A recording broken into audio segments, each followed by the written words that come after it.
From WXCI 91.7 in Danbury, this is Public Reading Club, a radio program dedicated to discussions about books, writing, reading with writers and book people. Your host is Matt Caputo.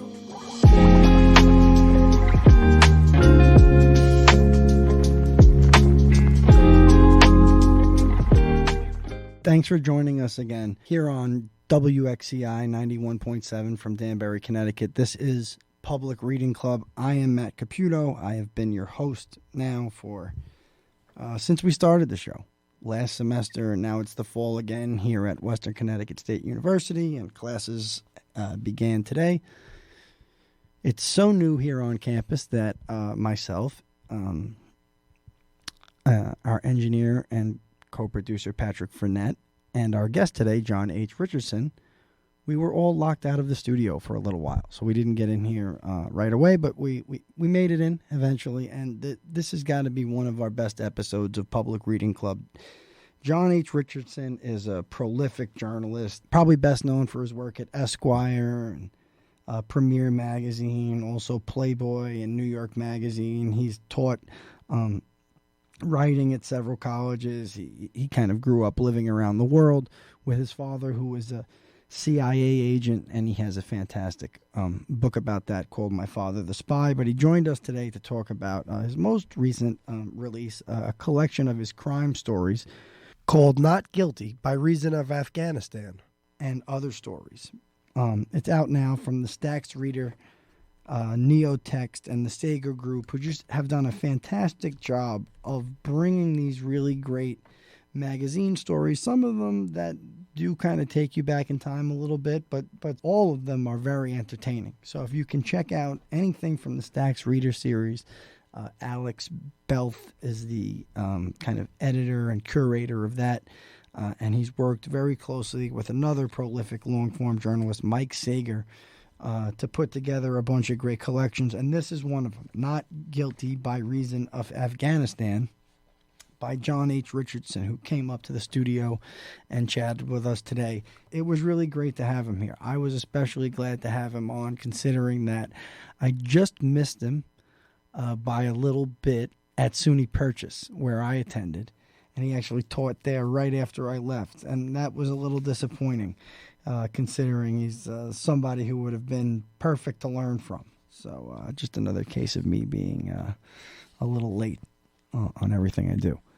But we're back again. It's really great to have you all listening. If there's anybody out there, we are going to get back to new episodes every month. I don't know if there'll be 2 every month, but there'll definitely be 1. So just stay with us. If there's anybody out there that has book recommendations, article recommendations, just send it our way via Instagram, or you can email me, Mr. Matt Caputo at gmail.com, Matt Caputo at gmail.com is probably the easiest way to reach me, or by DMing us on Instagram, which is at Public Reading Club. Thanks so much, and I'll see you very briefly at the bottom of the show. Welcome back to the Public Reading Club. It has been a good while. Now that we're back, we have a few episodes on tap. Today, we're here at WXCI Studios with one of my favorite writers for sure. I think that's one of the benefits of doing the show. I've been able to invite a lot of my favorite writers on. And born in Washington, D.C., John Richardson grew up in Athens, Manila, Saigon, Washington, Seoul, Honolulu, Los Angeles.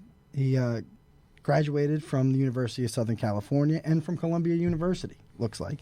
He worked for the Albuquerque Tribune at first, and then the Los Angeles Times, and then for Premier Magazine before going to publish stories in New York Magazine, Playboy, a number of other publications, and he had a long run at Esquire. He's taught at Columbia University, the University of New Mexico, and my alma mater, Purchase College. He's just a prolific writer. He was one of my favorite stories. He was nominated for the 2010 National Magazine Award, and he's here with us today. John, I really can't thank you enough, and apologize for the delay getting into the studio. Hi, man. It's great to be here. How was the drive over today? You're just in upstate New York. Yeah, no, I came from the beach. It was 3 hours. Oh, my God. Glad to be out of the car. Where'd you go, to Jones Beach? Nah, just visit somebody out in the Hamptons. Okay. So, it is great to be here with you today. I wanted to tell you that we're talking to John because he recently released a collection of his stories. The title is Not Guilty by Reason of Afghanistan and Other Stories under the Stacks Reader Series, which is being curated by Alex Belth, former editor at Esquire. I had a fantastic time reading over these stories. There's definitely some of them that have been lost to time. But how did it come about? Before we get into everything, how did this book come about? Sager called me up, said, "You want to do a book of crime stories?" I said, "Sure, hell yeah." Hell yeah. When did you? This just came out kind of in the last year or so, right? Yeah, like November. That's awesome. It was really a blast. We're going to get into most of the stories and a few others of History of the Criz. But, John, you have a very interesting bio. You have all these places where you spent time as kind of a young person. Do you want to clarify your kind of transient early years being the son of a CIA agent? Yeah. My dad worked for the agency, and we traveled around everywhere. We lived everywhere. I'm a what they call a third culture kid, so which is good for journalism because you're all about observing different cultures. A friend of mine's wife said, "I get you. You're into subcultures," and I was like, "Huh." That's interesting, but I think they're all subcultures. Yeah, definitely. Just different levels of them. Where were you actually born, John? D.C. You were born in D.C.? Walter Reed Military Hospital. Did your family live in Virginia or Maryland? Or? My dad worked at the agency headquarters there and then we went back when I was 10 or 11. Wow. Lived another few years there. Where did you actually do your high school years? Well, I didn't really do my high school years. I did 2 years in Seoul American High School in Seoul, Korea, and then I decided to separate myself from the institution. Wow. So you just kind of went out and about for a while, huh? Yeah, I did. I went out and about and applied to some colleges because I thought I was special, and I got into a couple of colleges and then didn't got into an accident. And ended up going to USC because my sister applied for me. I was going to just travel around Asia where I was at the time. My parents had left Korea, and I stayed with a bunch of ne'er-do-wells in a farmhouse somewhere out in the country. And my sister met some administrators from USC and filled out an application for me and sent me a letter and said, "You got into USC. Come to L.A." So I did it. What year do you think that was? That was 1973. Wow. What was it like back then? L.A.? Yeah. Have you seen that movie about the buddy comedy about the actor and his body double? Oh, I can't think of the name of it. Came out 2 years ago. Yeah. Yeah, it was just like that. Wow. It looked exactly like that. But L.A. hasn't changed that much except for downtown and all that. How long did you live there? I lived there for 13 years. Wow. Yeah. So let's just backtrack just a little bit so that we could get kind of on the right path here. When was your earliest interest in writing? I started writing, in high school, in middle school, just because I like to read and, you like to write. And then teachers started telling me that I could write. And so I figured, well, that's the one thing I seem to be able to do because I wasn't as good at tennis and stuff as some of the other kids. And I wasn't as good at tennis. Well, I was on the tennis team. I was on the swim team. I was on the football team. I was on the wrestling team. Wow. But there was always good guys. People. I went to a boys' school for a while, and really gifted athletes. So and math was a disaster. Oh yeah. Writing. So yeah, one pivotal moment in my life in 9th grade, a teacher gave me. I'd written something, and she wrote something on it and said, "Take this to the counselor, advisor, for college counseling and stuff like that." Wow. And it said, something complimentary about my writing. Must have made you feel good. Made me feel like, hey, there's hope there. There's, maybe I can do something. Do you remember when you kind of first started pursuing journalism and getting things published? Well. I wrote for the college paper a little bit. I interviewed Ralph Waite from the Waltons. He was a super nice guy. For the college paper? Yeah. Wow. It was L.A. Yeah. But then I was in college, graduate school then, years later, and I had a girlfriend, and her mother-in-law asked me, well, how are you going to make a living? And I said, well, I don't know. And she said, why don't you try journalism? Another pivotal moment of my life. And I was like, hey, that's a good idea. And so she had written for a prison magazine. So Wow. I wrote a piece for that prison magazine. And the rest is history. Do you remember what it was about? Or? It was about a bunch of rich guys trying to raise money for some prison project. It wasn't very interesting, except for I got to travel out of town and like sit down in some hunting lodge with a bunch of rich guys. And That sounds interesting enough. I learned stuff, you know. Yeah. Yeah, it was fun. I loved reporting from the beginning. You had that kind of like you said, you kind of had that vagabond college tour. Did you ever finish or? Well, I got a master's degree. Yeah. I was in a doctoral program, but I dropped out Really? to pursue this prison magazine. What were you going to do your doctorate in? It was probably 20 World War II era novels. Really? Something like that. Or I was thinking about Melville, too. I was big into Melville just before I dropped out. So you complete Columbia, and you drop out of that or whatever. How do you end up in Albuquerque to get is that your first reporting job? Yeah, my first legit reporting job.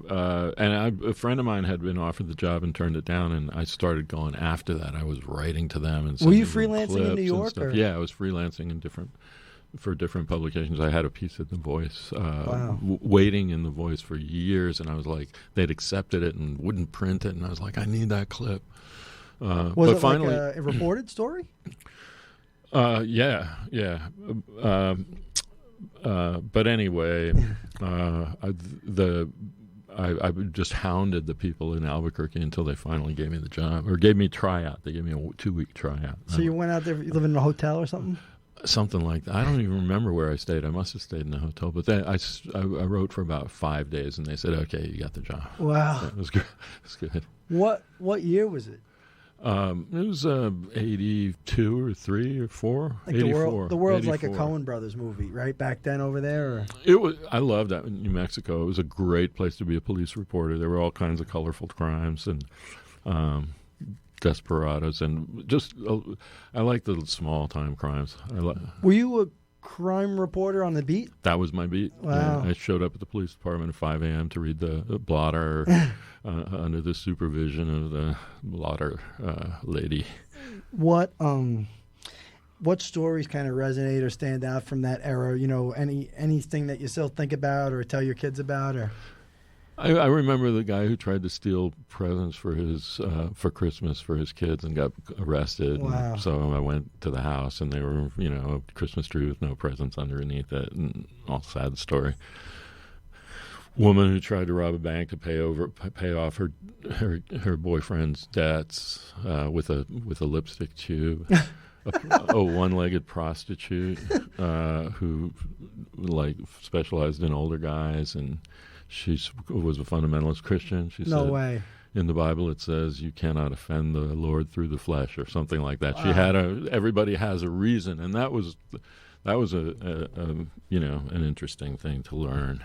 I remember reading the interview that accompanies the book. You said you were making $22,000 a year. Oh God, yeah, I was. Which is funny because that's how much I made at my first magazine job. 20 years later. 25 years later. So that's the standard. I don't. You know what's so crazy? I think when you're a writer and you only make that much, your world is so much more simple.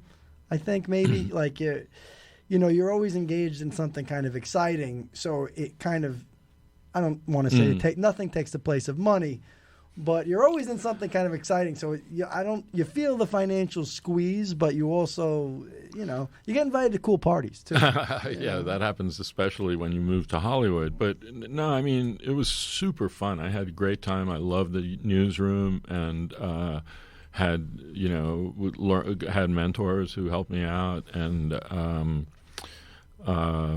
it was actually, in retrospect, it was probably like the funnest job. Yeah. Cop reporting in a relatively small but lively town. Have you ever been back there? Oh yeah, I was just there. Oh, really? Yeah, my daughter lives in north of Taos, so I was just visiting her. That's cool. And then you eventually made your way out to L.A. to work. Is the Daily News still around? L.A. Daily News? I think so. Maybe. Yeah. Yeah, again, another friend was offered a job and turned it down. That's how I make most of my moves. And so I went out there to cover film, which I had no experience aside from seeing a lot of movies. And now I've seen you kind of say film and use it, but to clarify for our audience, this is like the film industry or just the Hollywood scene, or it was both. It was like so there was some reviewing. I did some reviewing, and then the rest of it was interviews, Hollywood people, actors, you know, it was pretty open. You could do anything you wanted. I did like the wild animal farm that has lions north of the city, that kind of stuff. You know, it was just like fun. Yeah. And I got to interview. I got to interview a lot of people that I wanted to do. I did Pedro Almodovar off of his third or fourth American movie. I think it was his second or third American movie. So he wasn't really a well-known person, but wow, it was a cool thing to do. What, just kind of for other writers, John, you have so many fantastic stories. I don't want to, some of these stories were probably written right around the time I was born. That's how long you're doing it. And I don't mean to age you. Oh my God. But what I wanted to ask you was you've done it for so long. We probably have a couple of MFA students who listen to our podcast. How much has writing been a journey for you? Are you one of those people? Can you see where you got better in your own work? Like, turning points for you? It was totally a journey because at first I was just trying to make a living as doing this because I didn't know what else to do really, and I had I was writing short stories and publishing a few of them and stuff, and so at first I was just trying to write. Put on the clothes of the newspaper, basically, and also trying to make a joke once in a while and stuff like that, push the envelope a little bit. But I wasn't really thinking about the envelope. I was just like, can I get Otto de Santa Fe into this story about burning a big statue in Santa Fe? Then I had read Joan Didion and stuff, but I hadn't read her as a journalist. And I started reading more in journalism and seeing George Orwell, the classics, and going, oh my God, you can really do something with this. But I was never a reader of like Rolling Stone or, I would read political stuff. I would read New Republic and all that, but I wasn't a fan of long form journalism particularly. Wow. But then I started to discover what was there in the riches, and it's stuff I had read but hadn't really thought of, oh, this is something you can do, So then I started wanting to do more than newspapers. I wanted to try magazines. I tried some long-form newspaper stuff, but it's still very constrained in style. Because when you're talking about a long-form news, again, I don't know what long-form was back when you were working at it, but probably today a long-form newspaper story is like 2,200 words. You know what I mean? Yeah, something like that. I mean, you could do a series, which I did a couple of, but it was still within the newspaper style. And the newspaper style is very formulaic, except for some reason in the sports pages. Right. So I started wanting to do that, and a friend of mine once again got a job at another place, at Premiere Magazine, which had just opened up, and I was covering the film industry, so I started freelancing pieces to them, and right away they wanted more of a written thing, So you were focusing more on making something happen on the page with a beginning and an ending, and flow and some style and all that. But then after a couple of years, so I started doing the bigger features and all that, but I was still writing fairly conventionally. And then I did a story about an assistant at the Cannes Film Festival, and that was sort of a breakthrough piece for me. I wanted to ask you about that because in this interview that you do with Mike Sager here in the book, you mention a couple stories that I wish was in the book. Yeah. And well, this is just crime stories. Yeah. So it's in an interview, in the interview that accompanies Not Guilty by Reason of Afghanistan, you say that some early features includes one on a ruthless young screenwriter pushing a sentimental script. What was that about? I don't even want to bring that up. I feel sorry. I feel bad. I slaughtered that guy at the beginning of his career. It was about this guy who had written a script about his hometown and all his buds, and I happened to be at a film festival, and one of his buds had a little short film in the festival, and I went up to him and I said, "Hey, you're a friend of Tony's, right?" And he goes, "Tony," and he was like, I'm not going to talk about that guy. And I was like, "What?" And then I knew this director who had also worked with him. He was like, "Tony, that fucking guy." Can I say that? Anyway, those two guys made me think, what's up with this? And I tracked down the director and got his story. And it was basically like everything sentimental and sweet and loving he had basically betrayed. And the guy who started out writing with him was also very bitter because his name was cut out of the credits. And it was a story of Hollywood ambition. I'd love to read that. Like, I would love to. If it's out there, I'll have to try and find it. I'm sure you can Google it. And then there's the one about the wild man producer. Is that a different person? Oh, yeah, Joel Silver. Wow. Right. What was the story with him? Well, that was a fun story. That was another one of my first stories before I sort of stretched out a little bit. But he wouldn't do an interview, and so I interviewed everybody in Hollywood who hated him, which was a lot of people. Wow. And he got really mad about it. And, did he sue you? He called me and yelled at me, and then he tried to make friend of you. He befriended me and sucked me into his dark world. Are you still friends with him? We were friendly when we last spoke, but that was a long time ago. And you said you considered that kind of your breakthrough, huh? No, it was his assistant who was my breakthrough, just because it was a trivial subject and I didn't feel like there was a lot of weight on it. Really? And it was the Cannes Film Festival, and there was lots of energy. Every night went till 4 a.m. and there were lots of parties and lots of fringe characters and wildness, and I wanted to try to capture that feeling, and I also didn't feel like anybody was paying that close attention because I was just writing about an assistant. I wasn't writing about anybody important. And so that sort of just unleashed the energy. And I was frustrated at that point. I'd been at the magazine for 3 years. And that's what we were talking earlier about, like you were saying about style and magazine style writing, long form journalism. And I think like you do have to get, or at least unless you are born to that in some way, like Cameron Crowe, right. you have to get frustrated with the formulaic kind of approach, or at least that normative gray voice of ordinary journalism, and sort of say, like, how can I sort of jazz this up? Because you get when you get frustrated, you're like, you've already considered a lot of things and rejected them. So at some point you get takeoff momentum. So to clarify, Silver's assistant, he was quitting his job. What was his... Well, he was a kid, Alan, and he was 25, and he had risen through the Hollywood ranks since college, 3 years, right?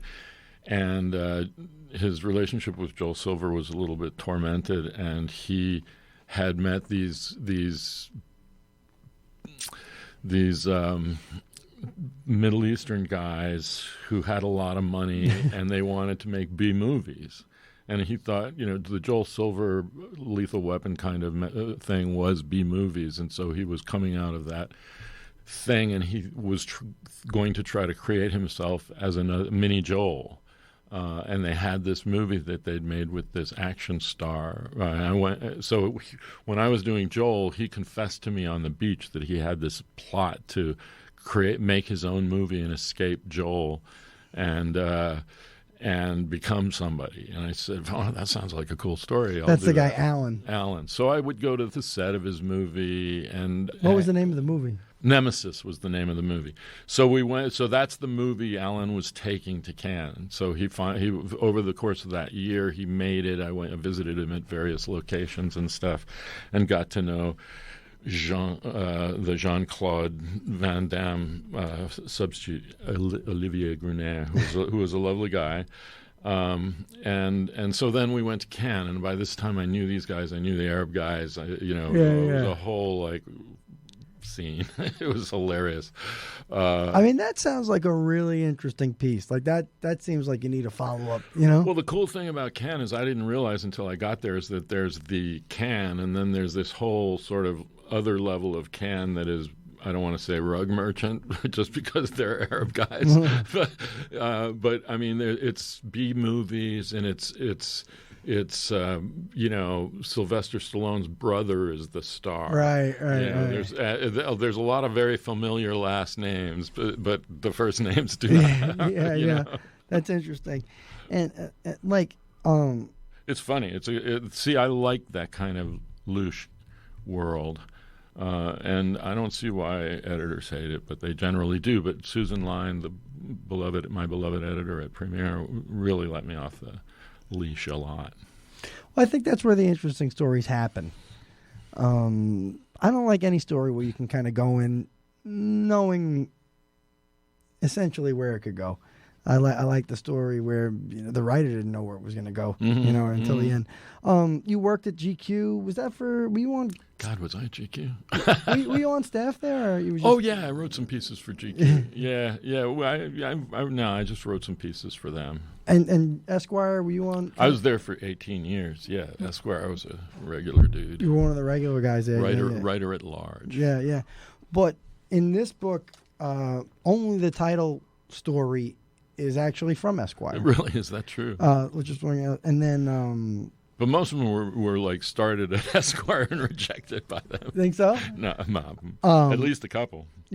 But then the book opens with this fantastic story, "Death of a Small Timer," which was actually published in the Columbia Journal. Yeah. In 2010. How did you find that story? You told me a little bit before, but just take us through. Essentially, it's about an agent in Hollywood, right, that had his own business, and essentially these were dirty movies or some type of sex modeling. Not porn, but bondage and stuff. Probably like that. Softcore type of a thing. Yeah. And how did you? To me, that's. He had a dungeon in his studio. I believe a prison cell. I've got to be honest. I find that. I especially, we're coming up on a time now where there's a lot of looking back on that stuff, and I am really so glad to have you here today, John H. Richardson, who's with us here today on WXCI. I got to be honest, that world of B movies, I don't know why, but it fascinates the hell out of me. And I have a notebook, not this notebook in front of me, but I have a notebook where I have maybe half a dozen stories that nobody will ever publish, like that came out of my own research of B movies. I'm the type of guy that I love to find the movie that's on YouTube for free now, because who would ever pay for this? And somebody just wants to show their grandkid that they were in it 35 years ago, you know what I mean? And I spend more time Googling what happened to the characters and the actors in the movie. You're lucky you can do that now. You can find out about these mysteries. And the reality is you've done all that work in this book in an era where there was, most of it in an era where there was no internet or limited what you could find on the internet. It starts out with this fantastic book, it starts out with this fantastic story called Death of a Small Timer about this guy, Hal. How did you find the story? So this B-movie actress I knew named Jewel told me about this old guy who was once her agent and was the agent for Demi Moore when she first came to town as an 18-year-old or whatever, and that he was this kind of sweet, kind of sinister old guy who looked out for some of them, and some of them had less warm feelings, but that he was a real good story, real colorful. He had a storefront agency on Santa Monica Boulevard, and she said, go in there, talk to him, tell him you're a photographer, because I was doing a lot of photography then, and he'll show you Demi Moore's first pictures. He takes the girls into the back, and takes their nude pictures and then uses that as his thing. That's his routine. So I did as instructed, except for I did pretty much as instructed, and he it was okay. It was an interesting little bit of color. I just thought, but my editor wouldn't go for it, and so I just forgot about it. And a year later, he turned up dead. Jewel calls me up and says, "So all these women who worked for him, who were his models, are now trying to find out who killed him because the police aren't investigating. Wow. So I was like, I got to do that. That sounds too good. What do you? I mean, of course, but my editor turned it down again. So I went out anyway. I think he gave me money to go out, but didn't promise to publish it. And then he wouldn't publish it when I wrote it. So I wrote it a couple more times, still wouldn't publish it, and I just forgot about it in the drawer until the kid from Columbia called me up and said, "You got anything in a drawer?" Wow. A kid he asked you if you had anything in a drawer. Well, she did. Yeah, wow. She was like an undergraduate, and she was editing the magazine there. That's amazing. Yeah, so. And I'm really glad that story saw the light of day, because if you read it, it's a very, how can I say it? It's void of these weird factoids, and it's more like I don't. Correct me if you don't really go into like where the guy was born, and I don't think you got that stuff, did you? Like where he was born, what his parents. Not really about that. It's about the world. There's all these small-time agents and models and strippers and a woman who makes wrestling movies. Well, that's the thing that I was gonna say. It's even though there aren't this weird, there aren't those biographical graphs in there. I can see every room that's being described in the story, and I can smell the cigarette smoke, and it's a world people don't know about or see, except for of Mike Sager's great story, right. That became about John Holmes, the Devil and John Holmes, right, which is a fantastic story, which became Boogie Nights. Yes, but I can tell you that what was his last name? Gathu. Yeah, his story. It was like right out of a True Hollywood story. It had that. I could almost see the old cars that might have been outside his storefront in that era. It was just so perfectly painted, and I really enjoy stories like that, and I think the readers will too. If you find that story in Not Guilty by Reason of Afghanistan, which is out now, by NeoText, the Sager Group, and the Stax Reader, whoever's involved here. It's about that portrait of the scene and the people that exist in it, and it leads me. It's in a special category of the stories that I most like. I'm most interested in stories about how people live their lives. That's what I'm most interested in. I'm not really interested in. It could be anything. I recently wrote a story for Newsday about disabled veterans who get together and play hockey and share their kind of experience. Mm-hmm. It could be that simple for me, and it could go right up to the guy who has the dungeon in his basement to do these. I love those stories, and every now and then in those stories you get like a little gift of plot. So I have a little murder mystery in the heart. There's a little little bit thing, and then you get his girlfriend comes in at the end and lays down some cold Hollywood truth. That's great. I think, what do you think happened to him? I think he killed himself. Yeah. But it was one of those rational suicides. Like I'm getting sick. I'm not. Think he might have had AIDS or something. No. Just like he probably thought he didn't have much time to go, and he might as well go out on a good, he wanted to be in control. He was hiding his clubfoot his whole life and all that stuff. But that's what I love. I love those details and what makes people. Another story that didn't get into it is I did the guy who was started Open Carry Texas. He's the most responsible for bringing us open carry in Texas than any other guy. And I really got along with him. He was very vulnerable and honest, and told, he had his crazy ideas, I think crazy. But, okay, I had one great moment of plot when they were protesting for open carry, and a guy came across the street, and he was for concealed carry, and he had his concealed weapon, and he was like pulling it out, and I thought I was going to be in the middle of a gunshot. Shootout. They had a standoff, and they were all. It was like, oh my God, I can't believe this is a gift from the gods for my story. But then at the same time, it was like I didn't feel like I had gotten anywhere. I hadn't gotten what I needed from him, and so we went shooting. I asked him to teach me to shoot, or to show me what it did for him, and to explain it to me. And that's when the story came to life, because there's always something, like with the Gathu story, it turns a different way. But you want to try to be in there with all the real life and then hopefully get a little some twists. Yeah. Sometimes you just got to wait it out. Then after that great story, Death of a Small Timer, there's the story about El Gringo Loco. Oh yeah. And let me ask you, it's one I was really trying to wrap my head around. What compelled you to write that story? You know, I mean, how did you get onto that one?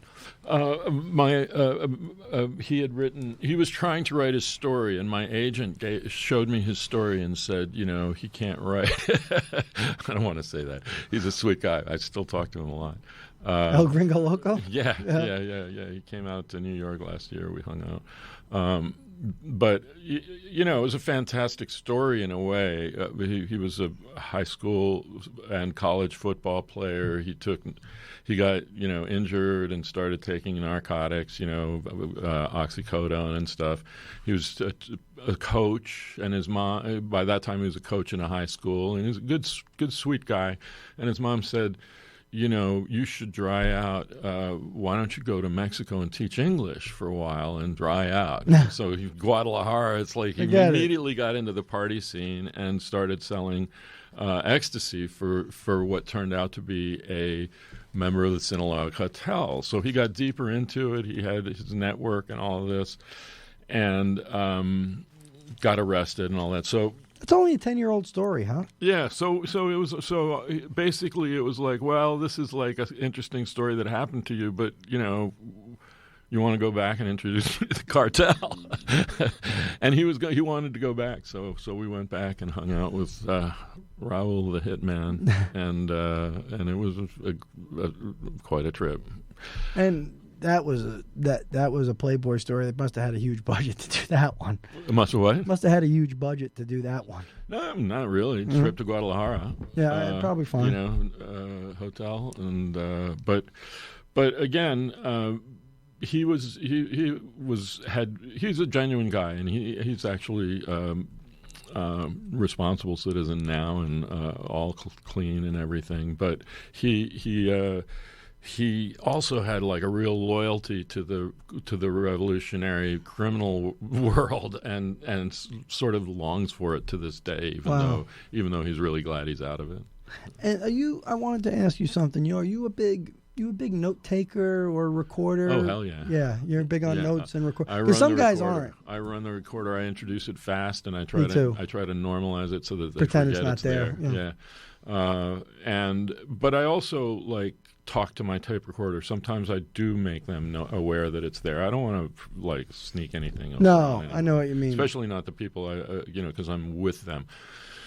I don't want people to stare at it the whole time, which is what I try and avoid. You know what I mean? It's like the looking down at the tape recorder 100 times. But when you're with people for weeks at a time, they get used to you turning it on and off, and they, depending on their level of paranoia, they become more or less aware of it. And sometimes they save something up for when you bring that recorder out. That's true too. That's true. Because there are some, very famously, one of your Esquire colleagues, Tom Janot, who does not really maybe he takes notes, but he doesn't record anything.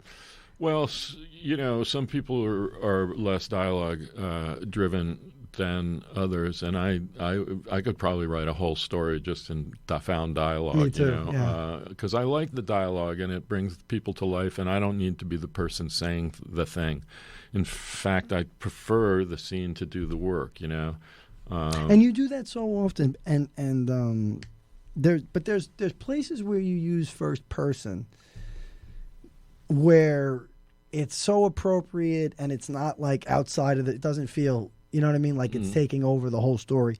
Not Guilty by Reason of Afghanistan, the book's title story, it's just an intense tale of broken friendships and the worst type of end to any relationship.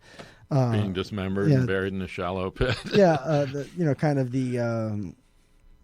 This kind of disintegration of this relationship between two filmmakers that leads to murder ultimately. How did you come in contact with that story? God, I forget. I think that might have been Mark Warren, my editor at Esquire. Fantastic editor. Yeah, I love that guy. Yeah, one of the best that ever lived, probably. Yeah, I did all my pieces for Really? him. Did you work with him? Yeah, he's the best.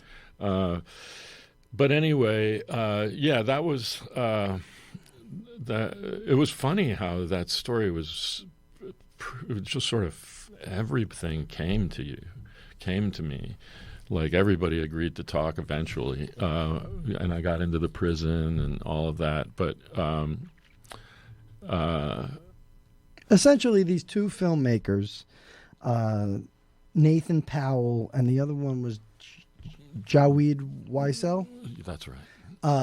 They were making a film that dealt with, there was Islamic themes in there and stuff like that.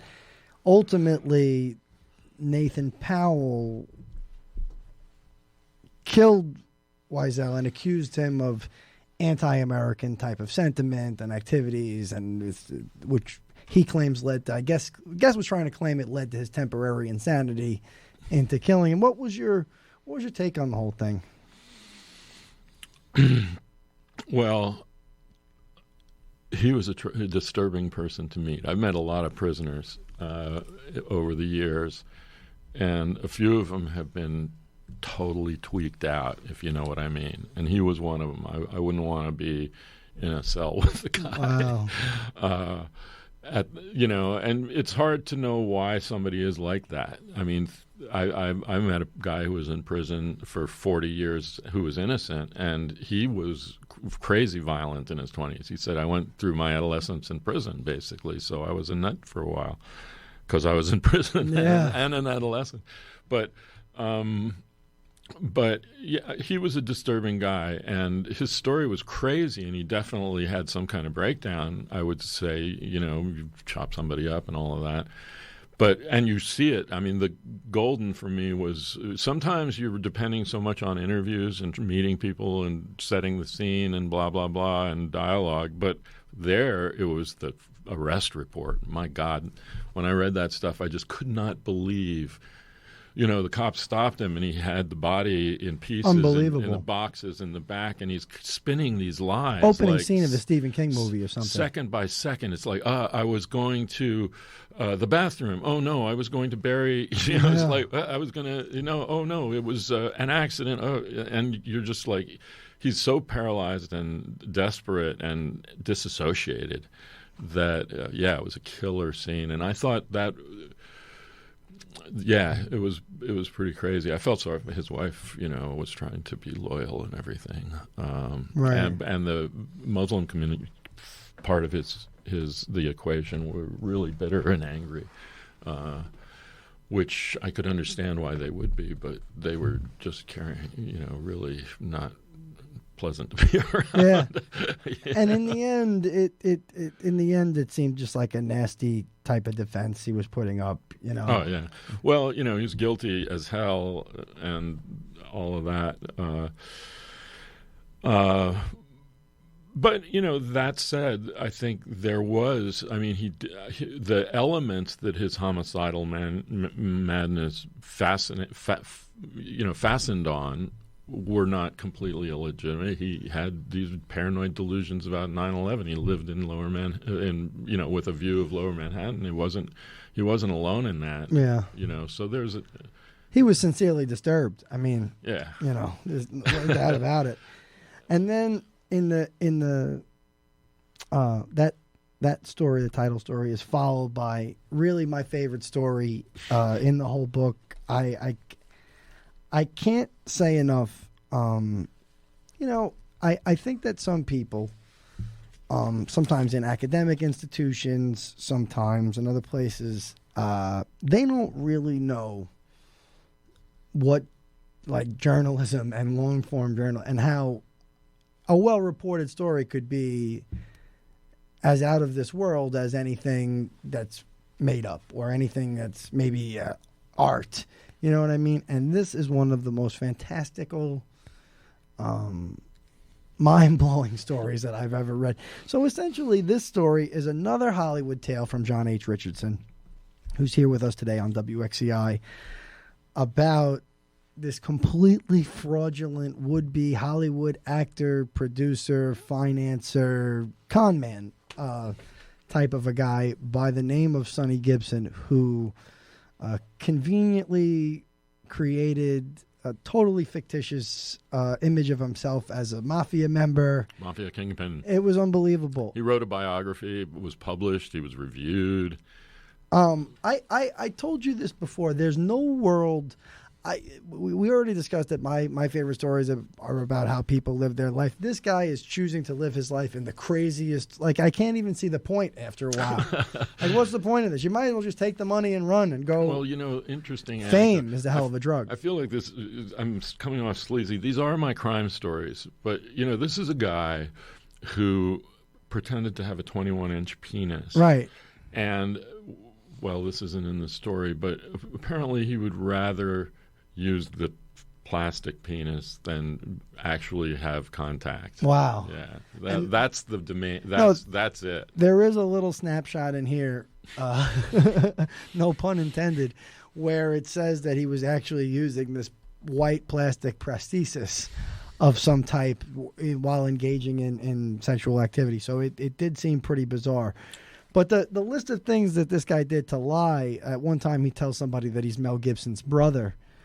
He's claimed to be Jackie Onassis's gigolo. Right. In print. Mafia, gigolo, and hitman. It was all... He had $20 million on an island. And people... This is, again, it's kind of like the Halgathu story. It's a kind of a world of, like, Hollywood below the level of A movies. And there's in this world, there's old ladies with $1 million in the bank who will give it to the right guy who showed up at their church wanting to make a movie about the farmlands and stuff like that. Which is part of the story. It's amazing. And I sat there with that woman. Her husband was dying in a hospital bed, and she had given this guy $1 million. That was the other woman, right? The woman with the two sons. Yes. And she almost $1 million she gave this guy. And then filmmakers who worked for him and wanted to believe that they were going to get paid for their cinematography fee. I found a few things. A guy who let his farm get burned down, right? His cornfield burned down. $5,000 worth of corn for like a movie. He claimed to make, it is the producers shot on video for like $10,000, and then it didn't get a release. Right. Thanks for the money. Oh my God, and. I'm so fascinated by stories like this because I outside of my writing and my studying in the MFA program here, I do a little charity work. We have a charity ice hockey tournament. Nice. It's sometimes impossible to get people to give us $100. It's sometimes you're asking somebody who owns a business to give $100 for a cancer and men's suicide charity event, and you're getting a sideways look. Mm-hmm. But then you read a story by John H. Richardson where people are literally throwing this guy $200,000. And the truth is, it's the promise of celebrity that people are looking for. It's not. It has nothing to. The money is on when you're seeking celebrity or attention. I think the money's no object. You see it as the director of his movie said, you know better, but you still go for the fried ice cream. That's the thing, And you're saying to yourself, "Wow, like it's this world that people feel like somebody will want to take their picture afterwards." Well, yeah. It's like, hey, if I put money into this movie and it does halfway well, I'll get my picture included in the party pics of Los Angeles Magazine or something. And also, he was hitting churches. He was getting people with good intentions, right. Maybe a little vanity in it, but also, wanting to help the oppressed and stuff. He was a dark character. I mean, he did bad things after that story, and God knows he'll probably. I hope he doesn't hear this. Is he still alive? Probably. Yeah. He wasn't that old. What was it's funny because when you see somebody go through those great lengths to deceive people, you wonder if you could get away with what he was doing today in 2023. Sometimes I think you could. Oh yeah. There's vulnerable people, I had they go after these, people who are in crisis or not the best example of my friends, but I knew a guy from Queens who lived not far from my childhood home, and he was very, very much like this person, Sonny Gibson, that you're describing in the story. His scheme was he would go around saying that he was going to start a hip-hop label, a record label, but it was crazy. He was renting office space, and he had a secretary, and he had a business plan that was about 10 or 15 years outdated, and he was sending it around, and yeah, like, I don't want to, there's not too much I'm giving away here, and I'm sure he won't hear the show, but yeah, some doctor in Canada gave him over $200,000 one time to start this, right? And you say to yourself, if I had approached this guy and I was on the street and I needed $20 for gas, you wouldn't have gotten probably it. wouldn't have gotten it. You know, and it's and I think that there's people who are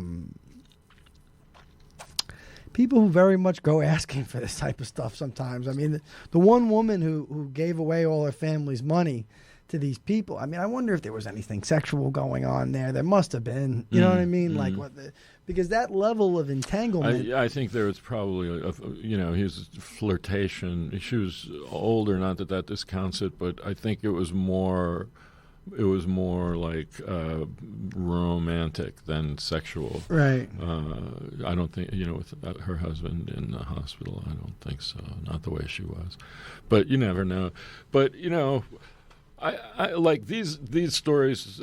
Some of them are more straightforward crime stories, and some of them are character stories. They're like great. that. But I think you try to write the world that you're in, and I love Lush, and I love those kinds of in between worlds, because I'm a third culture kid, and so being like not quite a Hollywood star, being like not even a B star, and struggling with that, I can sort of relate to that and all that. I ended up doing a lot more stories. So in Hollywood, that B world is just not written about. Right. It's, I did B movie actresses, and I did the American Film Marketplace, which is all these B movie filmmakers from all over the world. It's a very colorful scene. It's just as valid to me as Hollywood is. The films aren't good, but so are neither are most Hollywood films. But it's a culture. I want to ask you two questions. Before you went to L.A., do you consider yourself a movie guy? You like going to the theater? You like art films. Yeah. I mean, Godfather, Truffaut, that kind of stuff. It's typical snob. But I mean, everybody liked drive-in kind of movies in the 80s and 70s and all of that. So, I mean, there was already a sense. I mean, Pauline Kael had been around for a while, so there was a sense. Trash gave me a taste for art, or art gave me a taste for trash, or something like that. But the idea of the whole world being interesting, that doesn't take a rocket science, right? But I think most people who cover Hollywood are celebrity oriented or business oriented, and I just wasn't for some reason. You were kind of people oriented, yeah. And I liked my first stories were about Foley artist, a woman who made sounds with her shoes, and she had all these different shoes for all the different sounds that she needed to make. Businesswoman. This is for Premiere. Yeah, she had slut shoes, she had businesswoman shoes, and they didn't look anything like what they actually were. That's amazing. But they sounded that way, and I just love that kind of stuff. That's amazing. No, it's a cool job to have for sure. What I wanted to ask you is. One thing we skipped over, though, Nathan Powell from that Afghan story, he only did 15 years, and he should be out now. Hey, geez, really? God. Did he get out? I hope he got better. Yeah, because that was a funny thing that I caught at the end, that he really pleaded down to almost nothing. I mean, 15 years is not nothing. Well, speaking as for a pretty red-handed murder, I mean, well, red-handed, pretty literally, I think. Totally, but not to laugh. But 15 years is a long time. People are very cavalier about prison sentences. You should do 10 years. God, man, a year. It's a long time. A week in prison is a long time. Oh, I believe it. But just with the grifter story, the Sonny Gibson type of a thing, you never really interview him. You make phone contact with him, right? Do you ask him any questions, or he's just... He gave me, agreed to an interview, and I went, and then they got, what are you doing here kind of thing. It was some kind of mistake or game. Was he there? But I ended up speaking to him extensively at my deposition when he sued me and lost. And I'm sure, I don't know how much money he had, but he was spending like $100,000 or something, $50,000 to sue just Premiere? to hassle me. Yeah. Yeah. Because there was no way. Well, yeah. The guy was irrelevant pretty much at that point. Did that was the only time you ever saw him in the flesh, though, huh? Face to face? Yeah. Wow. And also the plastic. Yeah. Unbelievable. He followed me into the bathroom. Really? Yeah. And did he say anything to you? No, but he made sure I saw what, No, I didn't see his plastic, but I saw it inside his pants. He was like swinging it around. Come on. Yeah. That's crazy. The guy's absolutely nuts. I think one of the funniest. But he's, very few. I've done a lot of bad people and murderers and stuff, but they're not vile. But he was a vile guy. Yeah. I don't really like writing about that. It was just so insane that. But I'd much rather write about people I admire or feel have souls and they're complex. No, but you know what?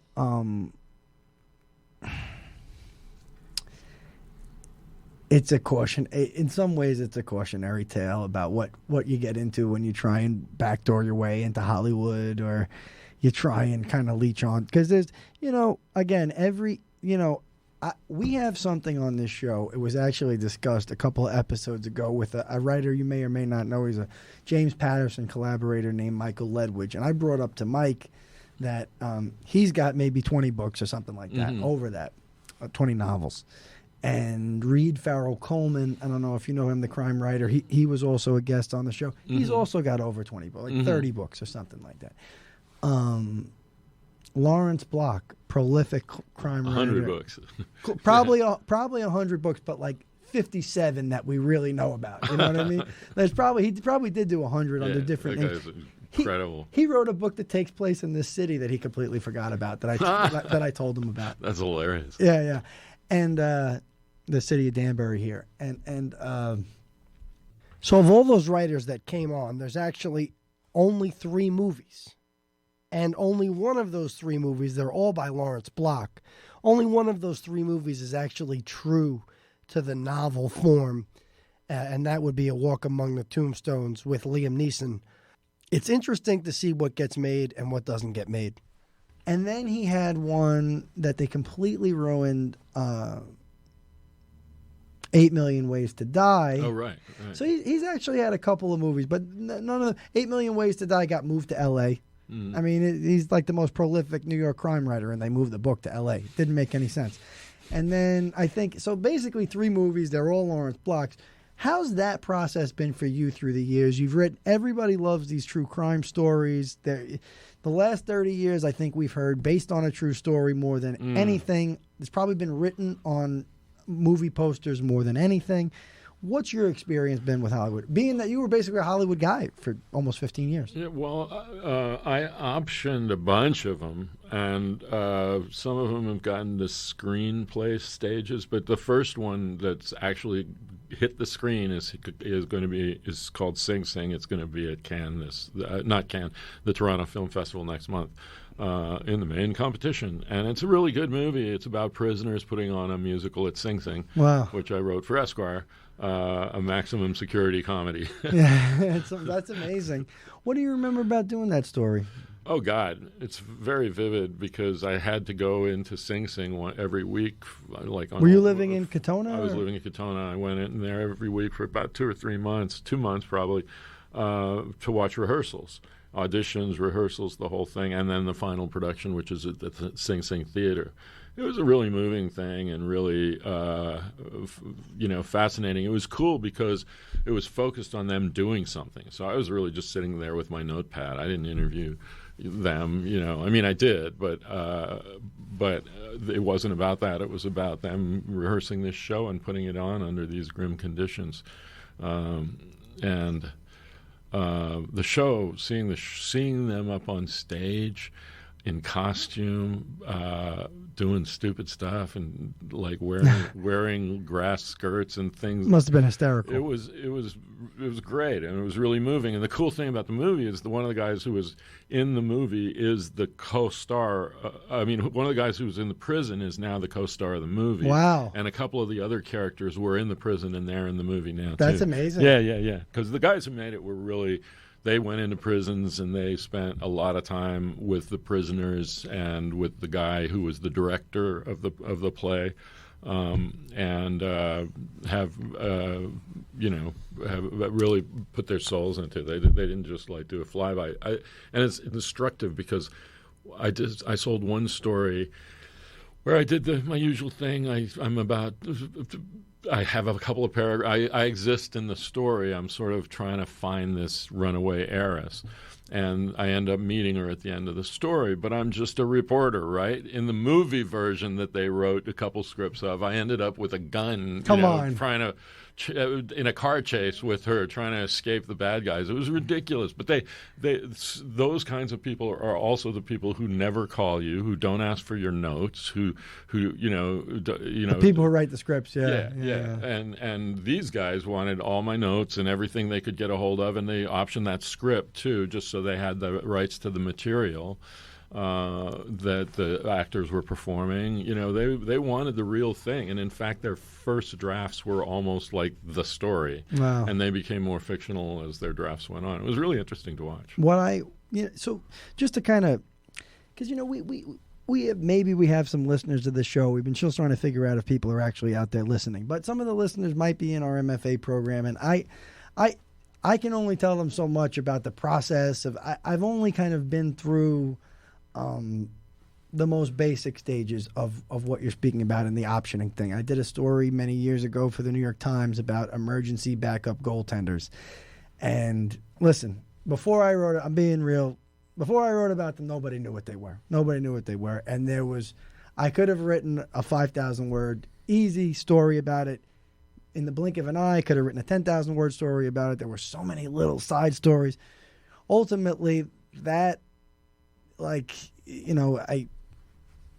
kind of had a producer very interested in it. He approached me, and then the next thing you kind of know, there was a big holdup on the New York Times side, and I don't know what happened with it, and I don't know if they ever signed. I don't know if I've told this story already, but a couple of months ago, somebody approached me about a story I did. I don't want to say the story right now, but a story I did 10 or 12 years ago now, and they wanted to. These guys are interested in doing a documentary. And, I've gone through so much in my life since I wrote that story, John, and I'm sure you've gone through so much in your life since you've done every story that you have. Somehow I managed to have every single recording in every notebook I did to make the story. But it's been very much hey, we have this phone call tomorrow night. You need to be on it. And we have that phone call, and it's a Zoom, and it's 2 hours long. And then we go 9 months without talking again. Has that kind of been your experience with some of the other options you've done? Well, there's always a lot of hurry up and wait. Long period of not talking. But, I don't know. They've all sort of unfolded in different ways. But basically, most people take no for an answer. And, so they shop you for a while, and if it doesn't sell, they give up. A couple of people have been real tenacious, and these guys actually made it happen. But they're different because they're also screenwriter directors, and they've made a couple of movies. So anything in this book ever get close to being optioned? Yeah, I'm pretty sure I optioned some of this stuff. Well, Gringo Loco got optioned a couple times. Really? Yeah.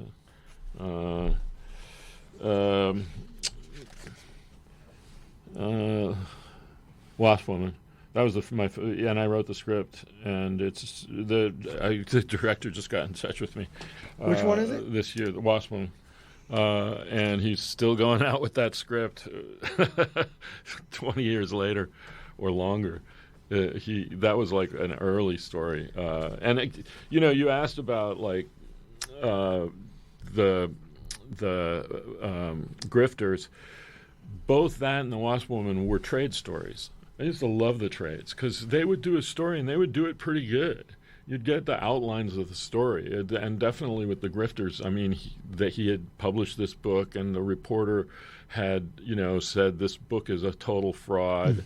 But that's where you found them, you mean, in the trades? Yeah, but he was still doing it. That's what, he was like producing this movie, and he had this backstory, and I was like, what the hell? And this is one of the things that I definitely learned from Esquire and David Granger and Mark Warren is like, that it seems like it's been done, but has it been done? It seems like a pretty rich story, but how can we do it? And so you go after something and, take a story that's, a trade story that's pretty well done, but doesn't really either is caught in the middle of process or it's just, not a real narrative, and it doesn't have as much interview muscle and research muscle as you would give it if you're going to do it in a magazine. Right. So it's like out of clips or quick phone calls and stuff like that. And then you go at it and you can really, I was always looking for story elements, like who's the colorful character, what kind of dilemma are they in? It was really like out of storytelling rather than journalism per se. So that's sort of like what led to the kind of stories I did, which is that like I wasn't trying to catch news or interview the celebrity or get the head of the studio or something like that. I was like, what's a good story? It was way more nuanced. Yeah. What's a good story? Oh. Who's weird and different? Before we let you go, I want to ask you. These will be let you get out of here soon, but just. You can't interview you, it seems, because every other podcast you're on, I think it's a prerequisite. You have to talk about the paparazzi story. Because I didn't realize this until much, much later. I mean, really within the last maybe couple of weeks that you kind of had a photography background, and I didn't know that. My first job was a photographer for the Army. Yeah, huh? No, I didn't really. I mean, I love photography, and Do you still shoot her? Yeah, I mean, not like with a fancy camera because I gave it to my kid, but I'm definitely a photo fan, and I, love famous, real good photographers and good photography. And being like in a magazine like Esquire, you're always like aware of like great shots, great shooters. So. But no, that was really about Princess Diana because everybody was like suddenly the paparazzi or the killers. And it was just one of those like overwhelming moments when everybody was after these guys. Yeah. And I thought, well, what's it like for them? Did you? I met this guy, Steve Sands, who was like this notorious paparazzi. And I thought he was funny as hell. And one thing I respected about him is like the cops would, people are always kissing movie stars' asses, movies' asses. So they would tell you can't be here on this street, this public street, and take pictures, which there has been, litigation going back to 1904 at the Supreme Court saying you can take pictures on a public street. And Steve would get in these cops' faces and say, recite them chapter and verse, say, I'm not moving. This is a public street. I'm taking my pictures. And I admired his tenacity. I love a bulldog reporter. No, it's the best thing to watch and to read sometimes too. And then the other story I have to talk to you about, it's a fantastic story. I'll be honest with you, I definitely knew of your work, but I don't think I really sunk my teeth in until I read The Last Abortion Doctor, which was just a very, very intense piece that was nominated for the 2010 National Magazine Awards, and it was published in that year's Best American Magazine Writing with a bunch of great writers. Tell me about it. Like, how did you come to do that? It was something that came down to you at Esquire, or was it something you were interested in? Is that the Willie Parker story or the Warren Hearn story? I did two big abortion stories. I forget the titles. Which one was that? The Last Abortion Doctor. I remember it. I can't think of the guy's first name. Hold on. I think that's Willie. That's Hearn. Why don't we talk about both of them? Well, it's interesting. I mean, Hearn was just after Dr. Tiller was killed, and Hearn is the last abortion doctor. Yeah. That was a powerful thing because Dr. Tiller, who had been one of the main abortion guys doing late terms, had been assassinated, and so Mark was like, find out who's the backup, like all the people who were at Tiller's clinic, where are they going to go? So I found Warren Hearn out in Denver, one of the, then pretty much the last guy standing full time, and I didn't know much about it. I was just once again a reporter being thrown at a story, and the people who ended up talking to me had been on a plane going into Warren Hearn's clinic, and they were from a religious community in Canada, and she had a fetal deformity, and she wanted to preserve her ability to have 12 children, which was her goal in life. Wow.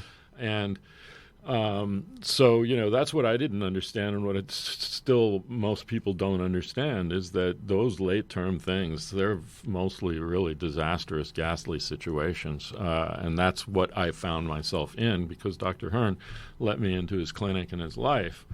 And he's a prickly and kind of brilliant, and he's been he's got people outside his house for years. So he's pretty prickly. Yeah.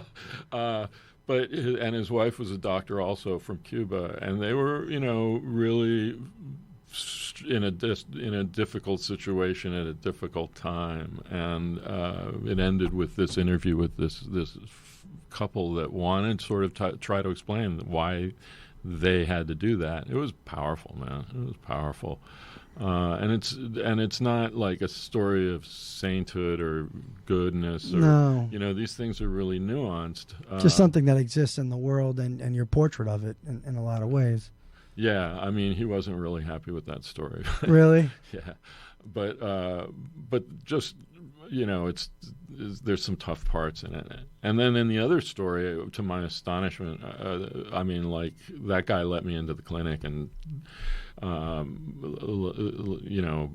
I basically watched him almost do everything, and it was, again, really moving and so complicated, and so many human stories and people struggling with desperate situations. Those kinds of stories sort of bring out a different kind of style, and you have to be there in your writing with that kind of a gravity. So it's a whole different thing for me, and I'm grateful to have been able to do it. Did you, when you were a young writer, did you see yourself tackling stuff like that? Not really. No, I was much more about the demi-monde. But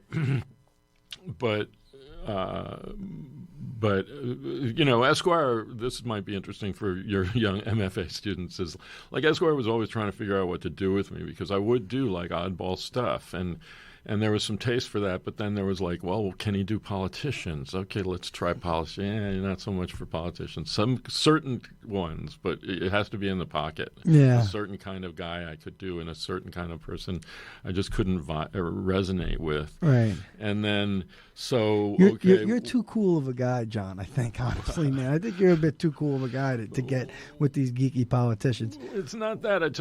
I need to get somewhere. I don't want to just transmit your mess. No disrespect to anybody we already mentioned or praised on here. I don't think a lot of the political stuff was Esquire's best stuff. That's just my personal. And I don't disagree or agree or disagree.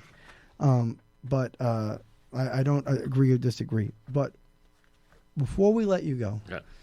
You want to tell us what you're up to now, John? You think there's stories left? Are you? Is there any magazine work you're still doing, or narrative journalism? Well, I'm doing some stuff, but it's I'm not really doing any narrative. I'm sort of like, I've got a book about this adventurer who I went to the Arctic Circle and then to the most dry desert in the world with. And he does a lot of adventures, but I'm not in shape to go along with him anymore. He's walking across Africa now, and I was going to go with him, and then I busted my ankle. I was going to go with him maybe for the last 100 miles or 50 miles or 25 miles. Every now and then he's finishing a transcontinental hike, and he calls me up and says, "Want to do the last 100 miles?" But so I'm interested in that, but I'm also playing around with these things I call picture stories, and got a little website for them. Really? Picture stories? Well, what are they? They're picture stories. They're stories with pictures, like, like The photographs. yeah, photographs, even PDFs, or like maybe little movies. But they're not really connected. They're sort of like little dreamscapes that go with stories. You can check it out. I got a website. I haven't really opened it, but it's open. It's called The Electric Campfire. Wow, that's cool. No spaces. The Electric Campfire. That's cool. I promise the very last thing. Is there any of your stories, as a journalist, it's hard to count how many you've done after a while, right? But are there any of your stories you still... I'll be honest with you, John. You seem like a pretty laid-back guy and kind of a happy-go-lucky guy, but I mean... any of your stories, you say, if somebody just took another look at this, it could be a movie. Somebody, is there stuff that you just can't figure out why it hasn't gone to that next level? I don't really think about movies that much. I mean, I don't really think about that a whole lot. But I only ask because it's some of your writing is so cinematic, and all of the reporting is, and all of the reporting is. The stuff is, it is, and and it's about Hollywood, half of it. Yeah. I think, well, a third. Of it. Yeah. But I think like the thing, who would have thought that the Sing Sing story that I had to foist on David Granger at Esquire because he really didn't want to do it, and I reported the whole thing, and then I called him and I said, David, come to the opening at least, and he said, all right, I'll send a photographer, and that's why we got that story in. Did he do it? Did he come to it? He didn't come to the opening, but he sent a photographer just because I stayed for the whole thing to the opening, and he was like, I got to throw John Richardson one, and that's the story that they make into a movie, not all the big crime stories with the like action sequences. So that's really about the passion of the filmmaker, and they really had a vision and really wanted to make it. Everybody else is just trying to make a deal, or kind of likes it, but they're not vested in it in the way that a filmmaker is. And so I don't think about that. But what I do think about are a couple stories that I've finished and haven't published, and those. How many do you have? You think? Yeah, like 3 or 4 significant things that killed me that they never got published, and the Hal Gathou story, Death of a Small Timer, that was one. It would be one of those stories, except for that graduate student called me up and said, "Do you have anything?" How long was it on the shelf? 10 years. Wow. Yeah. Amazing. Yeah, and I did this. I did this one story for Playboy.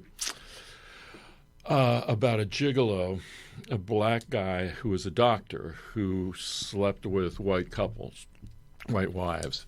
And I couldn't publish it anywhere. And I met an editor from Playboy, and he said, do you have anything in this drawer? And I said, I got a story that cannot be published in America because it's about a black guy. Was it Stephen Randall? No. And so that was optioned a bunch of times. But, it was like, so that came out of the drawer. But I have a story. These stories happened to me. I have a story about a guy who who ended up being accused of pedophilia, and he was a famous photographer, and he went after the younger models, and he killed himself. And I wrote an obituary story about him, and I knew him, and I knew his wife, and it was like, so there's 2 stories. One story, you can tell the story about the black doctor. You can't tell the story about the sympathetic pedophile. That's crazy. But he was a soulful guy, and he had a mental thing, and his story deserves to be told. That's my attitude about most everybody. Some of these hard things. Are you the type of guy? Are you gonna keep going as long as you can? Or writing? Yeah. I don't know, man. I got a grandkid right now. I'm focusing on that. That's great. That's great. No, I mean, I guess I've done 3 of these little short things, and I've been tinkering with other things. I'm not really committed right now, but I think I will be next year. I'm busy right now.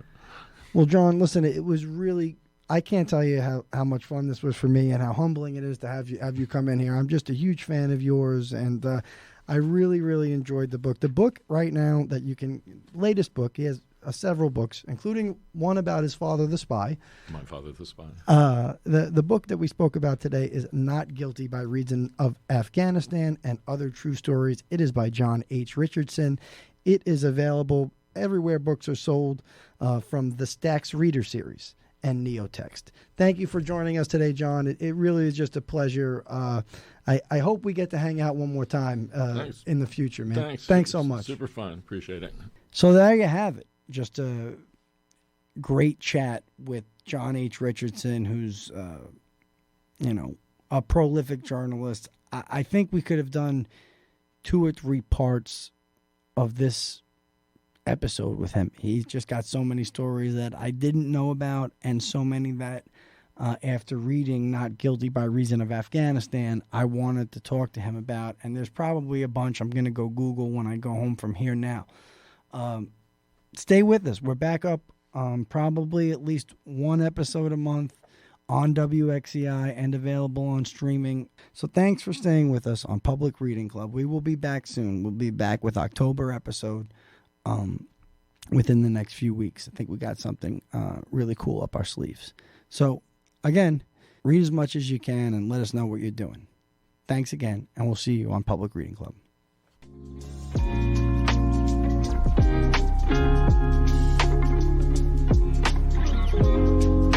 Public Reading Club is a production of WXCI 91.7 Danbury Radio, hosted by Matt Caputo and produced by Pat Frenette and Matt Caputo.